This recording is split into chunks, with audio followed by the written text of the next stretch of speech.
The gunshot echoed through Concordia's dusty Main Street, freezing Lila Reynolds in her tracks as she felt the cold barrel press against her temple.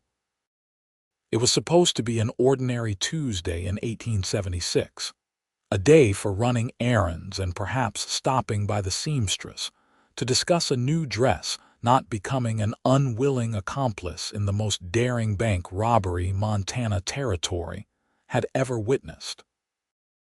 "One more step and the lady gets it," growled Victor Crane, his breath hot against Lila's ear as he dragged her backward toward the First National Bank of Concordia. She could feel his heart pounding through the rough fabric of his vest, nervous, erratic, dangerous. "Please," she managed to whisper, her voice barely audible even to herself. "I'm not part of this." "You are now, sweetheart," Victor sneered, tightening his grip. His gang of 3 men flanked them, guns drawn, faces partially concealed by bandanas.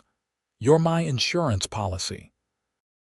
The morning sun beat down mercilessly as Lila stumbled along, her cream-colored dress already soiled with dust and sweat. Her chestnut hair, so carefully pinned just an hour earlier, now fell in disarray around her face. 24 years old and the daughter of a respectable rancher, she had never imagined herself in such a position, a human shield for outlaws. Isaac Oakley had just finished loading supplies into his wagon when the commotion started. At 30, he had seen his share of trouble across the frontier, but something about this situation made his blood run cold. Perhaps it was the terror in the woman's eyes, wide, amber eyes that caught the sunlight even from where he stood, nearly 50 yards away outside the general store. "Everyone stay back," Crane shouted as he continued marching Lila toward the bank's entrance. "This doesn't have to get messy." Isaac's hand instinctively moved to his holster. 7 years as a Texas Ranger before settling in Montana had honed his instincts, and now they screamed that this woman wouldn't survive the day if he didn't act. But rushing in would likely get them both killed. Inside the bank, Harold Simmons, the middle-aged manager, reached slowly for the alarm bell hidden beneath his desk. "Don't even think about it," warned one of Crane's men, shoving his revolver into Simmons' fleshy face. "Open the safe." Lila felt herself being pushed into a chair, the gun never leaving her head. Customers and bank employees were forced to lie face down on the floor, their fearful whimpers filling the otherwise silent room. "You have 10 minutes to open that safe, or I start shooting fingers off this pretty little thing," Crane announced, running a dirty finger down Lila's cheek. She recoiled, earning a harsh slap that brought tears to her eyes. Outside, Isaac was formulating a plan. The bank had 2 entrances, the main door at the front and a smaller one at the rear that employees used. If he could somehow create a diversion. "Sheriff's out of town," muttered Tobias Green, the elderly blacksmith who had taken cover beside Isaac behind a water trough. "Rode out to Junction City this morning." "Of course he did," Isaac replied grimly. The timing was too convenient. Someone had tipped the gang off. Isaac caught the eye of young Caleb, the telegraph operator's son. "Boy," he whispered, "can you get to the livery stable without being seen?" The 12-year-old nodded solemnly. "Tell Jeremiah to ring the fire bell, but only once. Then stay there. Understand?" As Caleb slipped away, Isaac turned to the 3 other men who had joined their impromptu council of war. "When that bell rings, I need you to create confusion, shout, throw bottles, anything. I'm going through the back." Inside the bank, Lila was calculating her own odds. There were 5 robbers total. Crane, the apparent leader, a thin, rat-faced man watching the front door, a hulking brute intimidating the bank manager, and 2 others guarding the customers. If she could just get to the derringer hidden in her boot, a gift from her father who insisted a woman alone in the West needed protection, she might have a chance. "Hurry up with that safe, old man," Crane barked, his patience clearly wearing thin. "The mechanism is delicate," Simmons stammered. "Rush it and it locks for 24 hours," Crane cursed, then turned to Lila with a sinister smile. "You know, boys, we could take more than money today." His implication made Lila's stomach turn. She'd heard stories of women abducted by outlaws, of the horrors they endured before being discarded like trash. Death might be preferable. The single toll of the fire bell cut through the tension like a knife. "What the hell?" muttered the rat-faced lookout, peering through the window. "Don't see no smoke." It was the moment Isaac had been waiting for. As shouts and the sound of breaking glass erupted from the street, his diversion working perfectly, he slipped through the back door of the bank, revolver drawn. What he didn't expect was to find one of Crane's men standing just inside, relieving himself in a corner. Their eyes met in mutual surprise before Isaac brought the butt of his gun down hard on the man's head, catching him before he could crash to the floor. The commotion outside had drawn the attention of most of the gang. "Check it out," Crane ordered the rat-faced man, who reluctantly stepped onto the porch, gun ready. Isaac moved silently through the back offices, gaining a view of the main room through a partially open door. He counted 4 remaining robbers, with Lila still held at gunpoint by Crane himself. Lila, sensing something was happening, chose that moment to make her move. With everyone distracted by the noises outside, she reached down as if adjusting her boot and wrapped her fingers around the derringer. The rat-faced man burst back in. "It's nothing, just some drunks fighting, but people are getting riled up." "Then let's finish this," Crane growled, turning back to the bank manager who was still working the safe's combination. "Time's up, old man." Isaac knew it was now or never.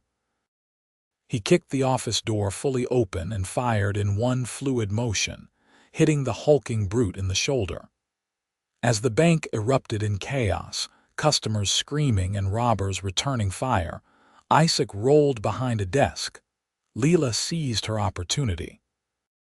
In one swift movement, she pulled the derringer free and swung around, firing point-blank into Crane's thigh.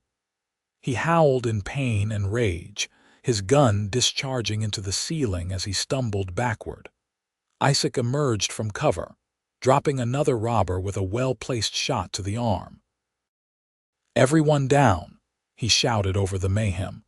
Lila was already moving, diving behind the teller counter as Crane, despite his injury, fired wildly in her direction. "You're dead, bitch," he screamed, limping toward her hiding place. Isaac vaulted over a desk, tackling Crane just as the outlaw reached the counter. They crashed to the floor in a tangle of limbs and curses, wrestling for control of Crane's revolver. The rat-faced man saw his opportunity and aimed at Isaac's exposed back, until a letter opener buried itself in his gun hand, thrown with surprising accuracy by Harold Simmons. Lila peered over the counter to see Isaac struggling with Crane. Without hesitation, she grabbed a heavy cash box and brought it down on Crane's head with all her might. The outlaw went limp immediately. For a moment, the bank was eerily silent except for the heavy breathing of the survivors. Then, from outside came the thunder of approaching horses, reinforcements from a neighboring ranch who had heard the commotion. Isaac rose shakily to his feet, blood trickling from a cut above his eye where Crane had landed a solid punch. His eyes met Lila's and something passed between them, an understanding, a connection forged in crisis. "Are you hurt, madam?" he asked, his voice rough but gentle. Lila shook her head, suddenly aware of her disheveled appearance. "Thanks to you, I'm alive." She straightened her shoulders, reclaiming her dignity. "I'm Lila Reynolds." "Isaac Oakley," he replied with a slight nod. "Formerly of the Texas Rangers." "Well, Mr. Oakley," she said, a hint of a smile forming despite the circumstances, It seems Concordia owes you a debt of gratitude." By nightfall, 4 of Crane's gang were locked in the town jail awaiting the sheriff's return, while the 5th, the one Isaac had knocked unconscious at the back door, was being treated for his head wound under guard at Dr. Mitchell's office. Lila sat wrapped in a blanket on her front porch, a cup of tea growing cold in her hands as she replayed the day's events. Her father, James Reynolds, had ridden into town in a panic upon hearing the news and now paced before her, alternating between gratitude that she was alive and fury that she had been placed in such danger. "I should never have let you go to town alone," he muttered for the 10th time. "Papa, I'm 24 years old," Lila reminded him gently, "and carrying my derringer just as you taught me." James ran a hand through his graying hair. "Still, if that ranger hadn't been there." "Former ranger," came a voice from the darkness. Isaac stepped into the pool of light cast by the porch lantern, hat in hand. "Sorry to intrude, Mr. Reynolds. I wanted to check that your daughter was recovering well." James crossed the space between them in 3 long strides, engulfing Isaac's hand in both of his. "Sir, there aren't words enough to thank you." Isaac shifted uncomfortably under the older man's emotional gratitude. "Just did what needed doing, sir." Lila watched him, seeing beyond the modest response. In the lamplight, she could better assess her rescuer, tall and broad-shouldered with sun-weathered skin that spoke of years in the saddle. But it was his eyes that captured her attention, deep blue and thoughtful, carrying both strength and a hint of sadness. "Mr. Oakley," she said, rising from her chair, "would you join us for supper? It's the least we can offer." Isaac glanced at his dusty clothes. "I wouldn't want to impose nonsense," boomed James. "Martha's made enough stew for an army, always does when she's worried." Inside the Reynolds' comfortable ranch house, Martha, their housekeeper of 15 years, fussed over Isaac as if he were a returning hero, which, Lila supposed, he was.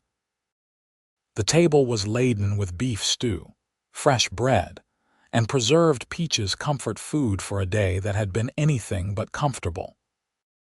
As they ate, Isaac reluctantly shared pieces of his story, how he'd spent 7 years with the Rangers before hanging up his badge after a particularly brutal confrontation with cattle rustlers near the Mexican border. "Lost my partner," he said quietly. "Decided it was time for a change of scenery." "And what brought you to Concordia?"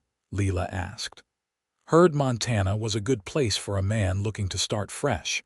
Been working odd jobs, saving to buy a small spread of my own someday." James leaned forward. "Well, sir, I happen to know of 80 acres with decent water rights coming available next month. Previous owner's widow is moving back east." Isaac's interest was clearly piqued, but he shook his head. Still a few $100s shy of making a proper offer. "Perhaps we could discuss terms," James said meaningfully.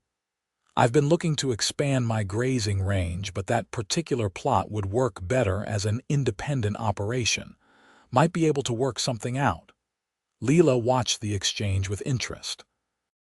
Her father was not a man who easily trusted others, yet here he was, practically offering to back a virtual stranger. But then, this stranger had saved his only daughter's life. After supper, while James retreated to his study to fetch cigars, Lila found herself momentarily alone with Isaac on the porch. "You handled yourself well today," he said after a comfortable silence. "Most people would have been too terrified to act." Lila smiled faintly. "I was terrified. But my mother always said fear is just energy waiting to be directed. Wise woman." "She was," Lila confirmed, a touch of old sorrow in her voice. "Lost her to influenza when I was 16. Isaac nodded in understanding. "My condolences." Another silence fell between them, but it wasn't awkward, rather, it held the potential of something neither was quite ready to name. "Will you stay in Concordia?" she finally asked. Isaac looked out at the star-filled Montana sky. I believe I might. Seems like a place worth investing in. When their eyes met again, Lila felt a curious warmth spread through her chest. For the first time since the horrific events of the day, she felt something besides fear and relief, something that felt strangely like hope. 2 days later, Isaac was helping Jeremiah at the livery stable, working off his board in exchange for a place to sleep in the hayloft, when Sheriff Mills finally returned from Junction City. Heard you've been keeping my town safe, Oakley, the sheriff said, leaning against a stall door. Isaac continued brushing down a chestnut mare. Just happened to be in the right place. Funny thing about that, Mills mused. Got word from Junction City that they've been tracking Crane's gang for months. Fellow there recognized your name when I mentioned it in the telegram. Said you were one of the best trackers the Rangers ever had. Isaac stilled. That was a lifetime ago, Sheriff. Maybe so, Mills conceded, but good men are hard to find out here. My deputy's heading back east next month. Position's yours if you want it. The offer was unexpected. Isaac had been drifting for nearly 2 years, taking work where he could find it, never staying long enough to form attachments. The thought of putting down roots was both appealing and terrifying. I'll think on it, he promised. Later that afternoon, he found himself walking toward the Reynolds ranch almost without conscious decision. James had invited him to discuss the land proposition further, but Isaac knew there was another reason his feet carried him down this particular road. He found Lila in the kitchen garden, her hair tied back with a simple ribbon, hands deep in soil as she tended to young tomato plants. She looked up at his approach, and the smile that bloomed across her face hit him with unexpected force. Mr. Oakley, she greeted him, wiping her hands on her apron. Papa's in town meeting with Mr. Holloway about cattle prices. Actually, Isaac admitted, removing his hat, I was hoping to speak with you. They walked together along the edge of the property, the distant mountains providing a majestic backdrop to their conversation. Isaac told her about the sheriff's offer, and Lila listened thoughtfully. It sounds like a good opportunity, she said when he finished. But something's holding you back. Isaac glanced at her, surprised by her perception. Being a lawman means making enemies, means people around you can become targets. Understanding dawned in Lila's eyes. Your partner, he nodded. Jake had a wife, 2 young children. After he was killed, I watched them struggle, watched how my world destroyed theirs. He paused. I swore I wouldn't put anyone else through that. Lila stopped walking and turned to face him directly. Mr. Oakley, Isaac, from what I've seen of Concordia, it's not exactly the lawless frontier. And a community needs good men willing to stand for what's right, even if it puts those they care about at risk. The question slipped out before he could censor it, laden with meaning neither was ready to fully acknowledge. Perhaps especially then, she replied softly. What happened to me at the bank wasn't because of a lawman doing his duty, it was because of the absence of one. Her words stayed with him long after he'd bid her goodbye and started back toward town. By the time he reached Sheriff Mills' office, his decision was made. I'll take the position, he told the sheriff, provided I can still pursue that land purchase. I'd like a place of my own, separate from the badge. Mills grinned. Welcome aboard, Deputy Oakley. News of Isaac's appointment spread quickly through Concordia. Most townsfolk were enthusiastic. His actions during the bank robbery had already earned him considerable respect. But not everyone welcomed the former Texas Ranger. Heard the new deputy was once part of the outfit that killed my cousin down in Lerdo, muttered Silas Harper, a surly drifter who'd taken up residence in Concordia's only saloon. Man like that ain't fit to wear a star. Fortunately, such sentiments were in the minority. When Isaac was officially sworn in the following Monday, the modest sheriff's office was crowded with well-wishers, including James and Lila Reynolds. Over the next few weeks, Isaac settled into his new role with a natural ease that impressed even the skeptical Sheriff Mills. He broke up fights before they escalated, mediated disputes between neighboring ranchers, and rode regular patrols with a vigilance that made the citizens of Concordia feel more secure than they had in years. During this time, his friendship with Lila deepened. What began as occasional encounters in town or at church gradually evolved into regular visits to the Reynolds ranch. Sometimes they would ride together, Lila showing him her favorite spots in the rolling countryside surrounding Concordia. Other times, they simply talked on the porch swing, sharing stories and dreams as the Montana summer stretched long and golden around them. Isaac found himself looking forward to these moments with an intensity that both exhilarated and frightened him. Lila was unlike any woman he had known, intelligent, independent, with a quiet strength that had only been reinforced by her ordeal. She made him want things he had long ago convinced himself were not meant for a man like him. For Lila, Isaac represented something equally compelling. The men her father had previously approved of had either seen her as a convenient path to James Reynolds' considerable holdings, or as a delicate flower in need of protection. Isaac saw her as she truly was capable and self-sufficient, yet still feminine and worthy of respect. By August, the 80 acres James had mentioned was officially Isaac's, thanks to a generous arrangement that allowed him to pay the balance over time. Together with Lila and James, he surveyed his new property, pride and possibility filling his chest as he gazed across the gently sloping grassland. "Good bottom soil here," James observed, crouching to examine the earth. "You'll get fine hay yields from this section. And that natural spring will provide water year-round," Lila added, pointing to where a small stream emerged from a rocky outcropping, "even in the driest summers." Isaac nodded, already envisioning the modest house he would build a proper home, not just shelter. For the first time in years, he was planning for a future beyond the next season. As summer gave way to autumn, Isaac's duties as deputy kept him increasingly busy. Harvest time brought an influx of temporary workers to the region, and with them came the inevitable trouble: drunken brawls, petty thefts, and the occasional more serious offense. It was during one such incident that Isaac nearly lost everything he had built. A group of ranch hands, flush with their season's wages, had descended on Concordia's saloon for a night of carousing. Among them was Silas Harper, whose dislike of Isaac had only festered over time. The evening started peacefully enough, but as whiskey flowed, tempers flared.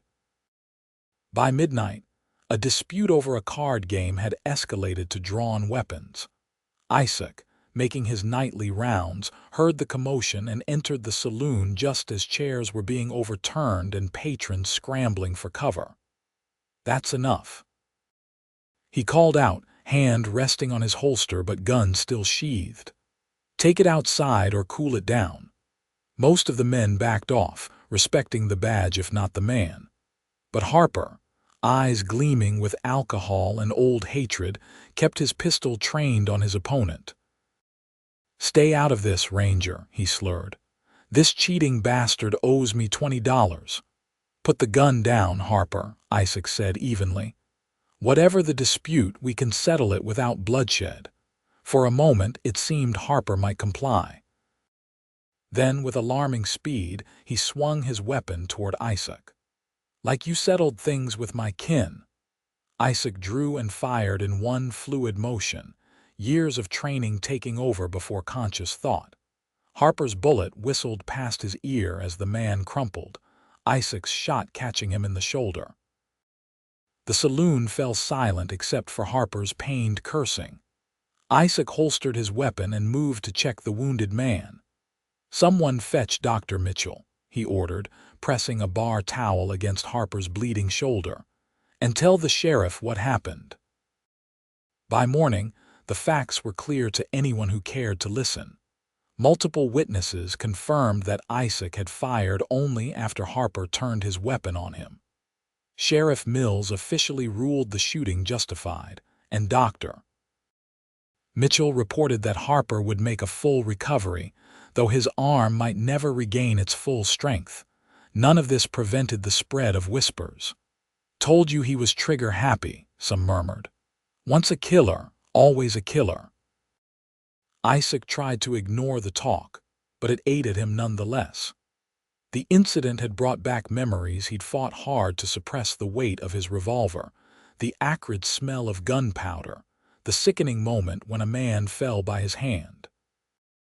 It was Lila who found him 3 days later, sitting alone on his newly constructed porch, staring out at land he had barely begun to work. "You missed Sunday services," she said, settling beside him without waiting for an invitation. "Didn't seem right to show my face," he replied. "Not with folks still talking." Lila studied him, taking in the dark circles under his eyes and the tension in his shoulders. "Is that really why, or are you punishing yourself for doing your job?" The question cut straight to his core. "I swore I was done with violence when I left Texas."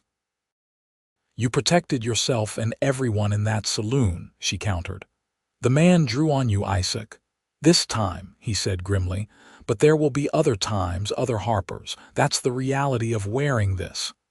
He touched the badge pinned to his vest. "So you'll what, give up? Run away?" There was a challenge in her voice now. "That's not the man I've come to know these past months." Isaac finally looked at her directly. "What man is that exactly?" "A man of principle. A man who stands his ground when it matters." She leaned closer. "A man I've come to care for very deeply." The admission hung between them, fragile and monumental. Isaac felt his carefully constructed walls beginning to crumble. "Lila," he began, his voice rough with emotion, "I'm not sure I'm worthy of such feelings." "That's not for you to decide," she replied simply. And then, with courage that took his breath away, she closed the distance between them and pressed her lips to his. The kiss was brief but transformative. When they parted, Isaac looked at her with new eyes, not just as someone he admired and respected, but as a woman who had somehow become essential to his existence. "I care for you too," he confessed. "More than I thought possible, but my life, what I do, it will always carry risk." "Life carries risk," she countered. "My mother died not from violence but from illness. We can't hide from fate, Isaac." They talked until sunset painted the sky in brilliant oranges and purples, discussing fears and hopes with an honesty that deepened their connection. By the time Lila reluctantly departed for home, something fundamental had shifted between them. They were no longer simply friends finding their way toward something more. They were two people who had recognized in each other a kindred spirit. In the days that followed, Isaac threw himself into both his duties as deputy and the development of his land with renewed purpose. He hired local men to help raise a proper barn before winter set in, and laid the foundation for what would eventually be a comfortable 2-story home. Lila, meanwhile, found herself facing questions from her father. James had noticed the changing nature of her relationship with Isaac, and while he clearly approved, he was also a father concerned for his daughter's future. "He's a good man," James acknowledged one evening as they sat by the fire. "But being a lawman's wife isn't easy." "I'm not afraid of difficulty, Papa," Lila replied.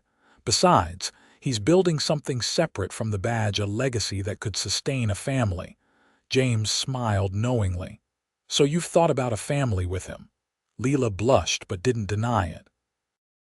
"I believe we could build a good life together. Then you have my blessing, though I suspect you weren't actually asking for it." She leaned over to kiss his weathered cheek. I always value your opinion, even if I make my own decisions. As autumn deepened, bringing frosty mornings and earlier sunsets, Isaac and Lila's courtship became the subject of gentle teasing throughout Concordia. They attended social gatherings together, sat side by side in church, and were frequently seen riding or walking together during Isaac's off-duty hours. For Isaac, who had spent so long avoiding attachments, the experience of being openly devoted to someone was both terrifying and exhilarating. He found himself thinking of Lila at odd moments while mending fences on his property, during long patrols of the outlying areas, in the quiet moments before sleep claimed him.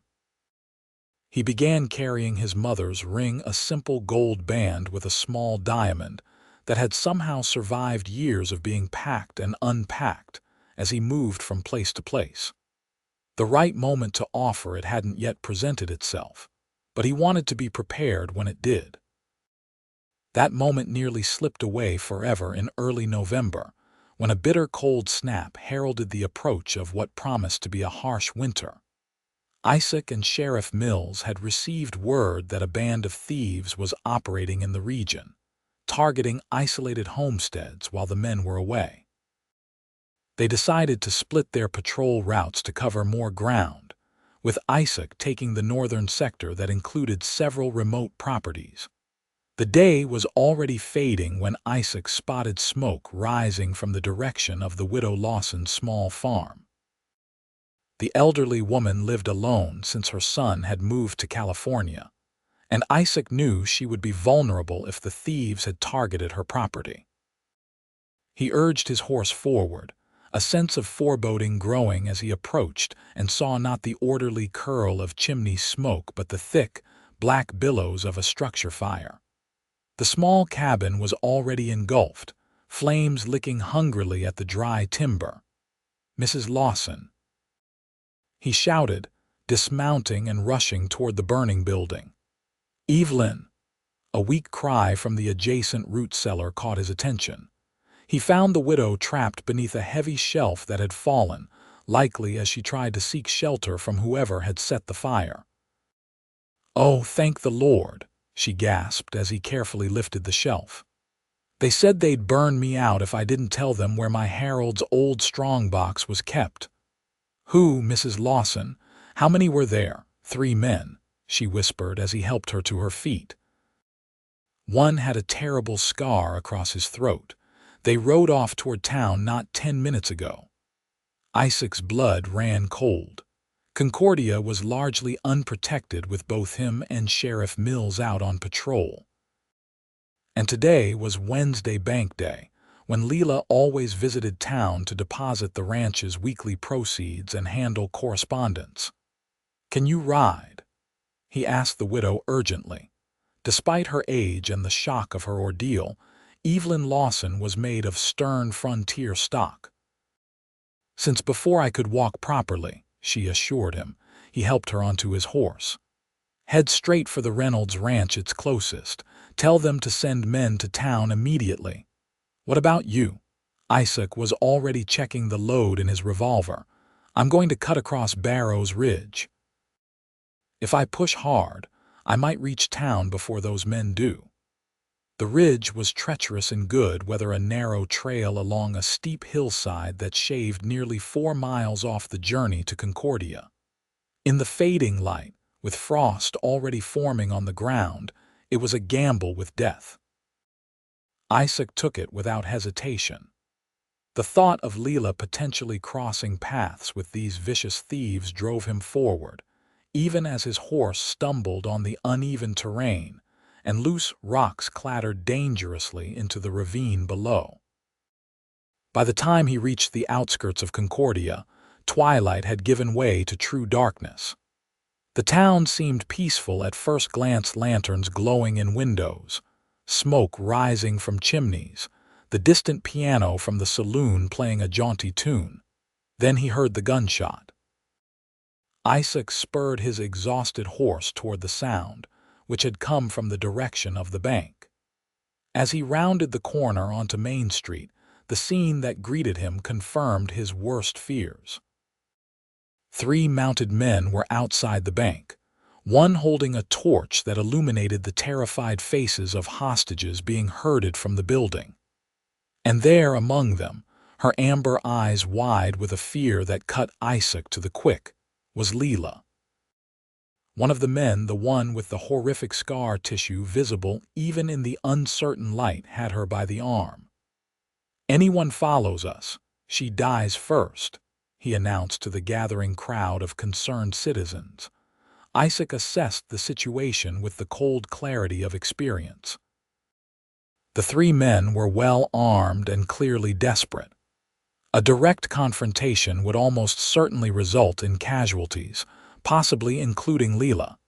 He needed to be strategic. Backing his horse into the shadows between buildings, he dismounted and moved silently along the edge of the street, using the growing darkness as cover. Most of the townsfolk were focused on the drama unfolding before the bank, allowing him to circle behind the saloon and position himself near the eastern edge of town, the direction the thieves would likely flee. As he had calculated, the men didn't linger. With Lila roughly pulled up behind the scarred leader and 4 canvas bags presumably containing the bank's cash distributed among them, they spurred their horses down Main Street toward the open country beyond. Isaac waited until they had passed his position before emerging. He had one chance to get this right. Raising his revolver, he took careful aim at the rearmost rider and fired. The man screamed as the bullet tore through his leg, toppling him from his saddle. The other 2 wheeled around, the leader using Lila as a shield while his remaining companion fired wildly toward Isaac's position. "Oakley," bellowed the scarred man, recognizing him despite the darkness. "Should have known you'd be trouble. Throw down your weapon or watch her bleed." Isaac stepped fully into the street, keeping his revolver trained on the leader. "Let her go and you ride away with the money, that's my only offer," the scarred man laughed. "You're in no position to make offers, lawman." "Aren't I?" Isaac replied calmly. "Your friend back there is down. I've got 5 shots left, and unlike your companion, I don't miss. How many will it take before you're alone with no hostage and a town full of angry men closing in?" Uncertainty flickered across the outlaw's face. Then Lila, sensing the momentary distraction, drove her elbow hard into his ribs.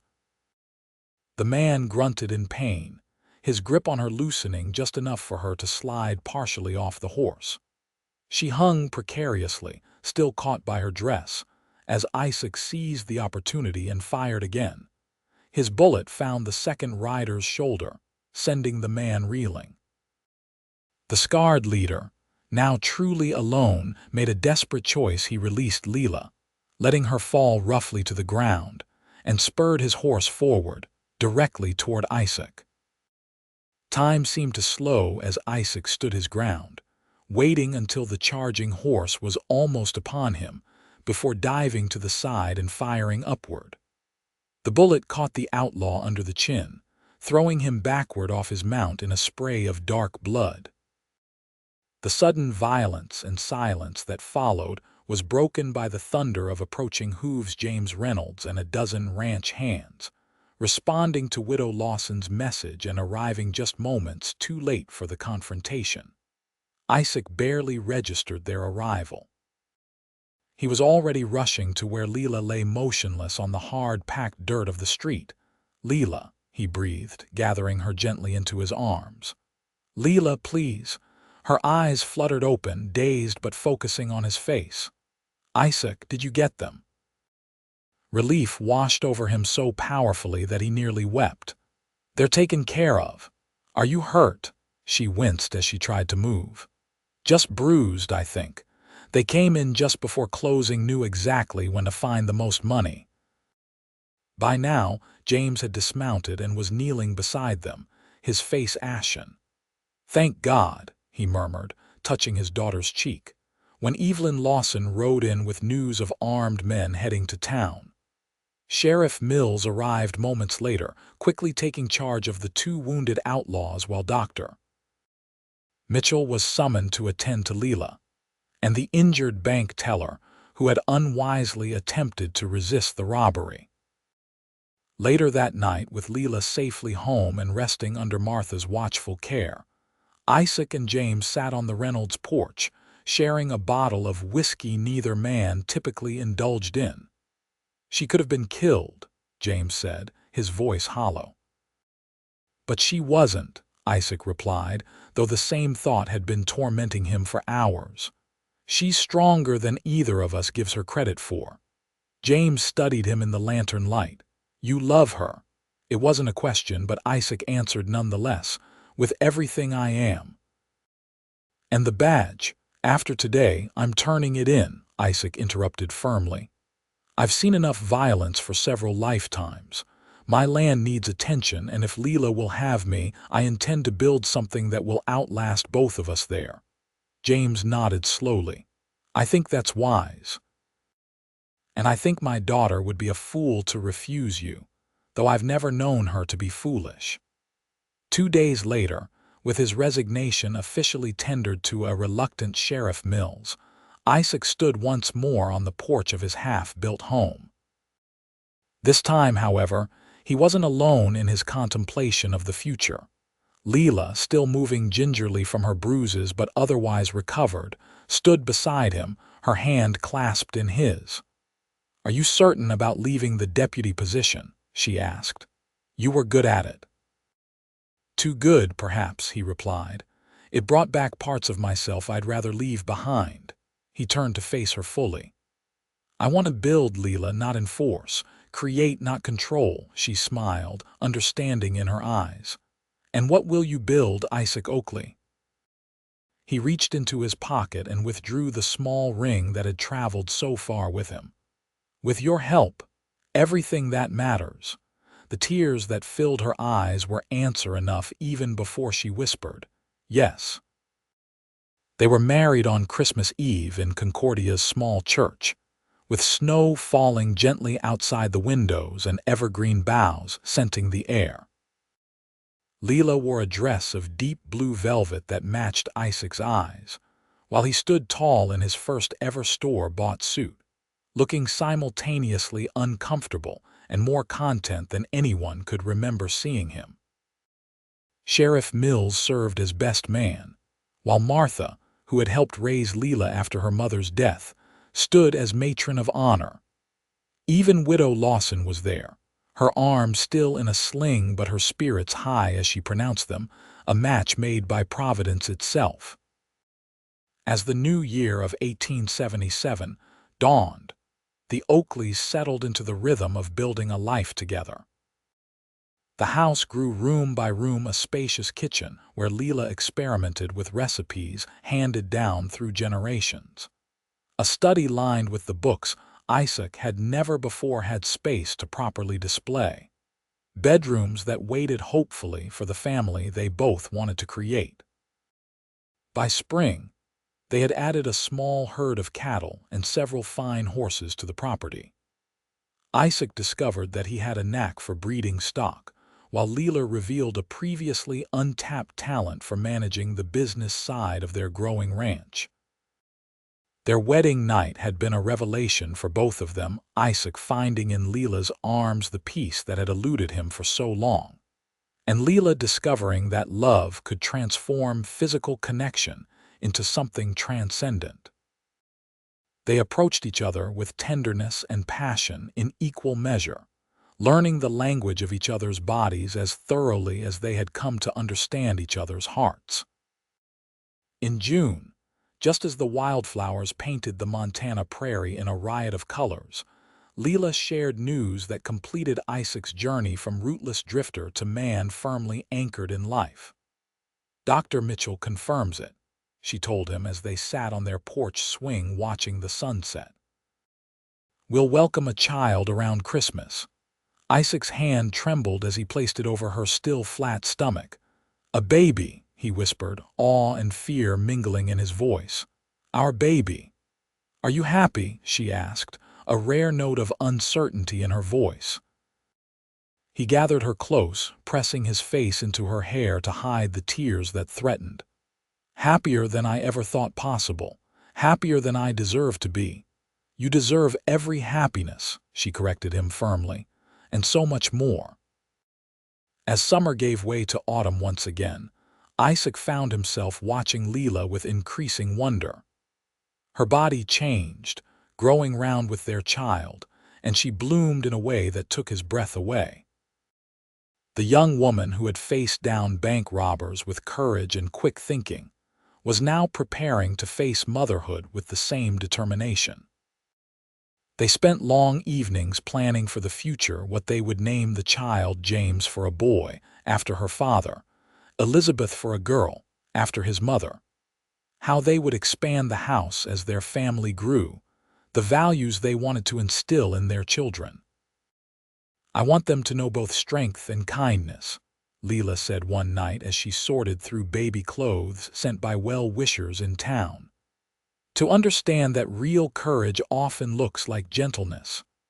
Isaac, who was crafting a cradle from pine harvested from their own land, looked up with a smile. "Like their mother, you mean?" The baby arrived not at Christmas as expected, but on a crystal-clear night in early January, when the stars seemed close enough to touch, and the air was so cold it hurt to breathe. Martha and the midwife took charge, shooing Isaac from the bedroom as Lila's labor intensified. He paced the house like a caged animal, jumping at every sound from behind the closed door. James, who had arrived at the first message that the baby was coming, attempted to distract him with talk of spring planting. But Isaac could focus on nothing but the woman he loved enduring pain he couldn't share or ease.